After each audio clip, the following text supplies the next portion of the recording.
Si on se pose dans le registre de l'affectif, de l'affection, de la capacité à aimer, c'est-à-dire de la capacité à établir une relation satisfaisante à l'autre dans le registre de l'affection, il faut déjà être en accord avec soi-même.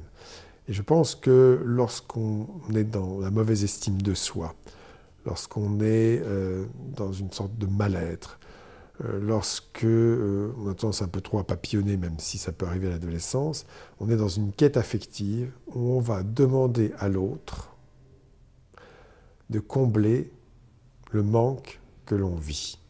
Et là, ça ne peut jamais fonctionner. Je crois que dans un couple, on ne peut pas être ni le thérapeute, ni le papa, ni la maman de l'autre. Ce n'est jamais possible. Et quand on rencontre des gens qui ont des difficultés d'ordre affectif, les difficultés ne sont pas sexuelles en tant que telles, mais sont globales.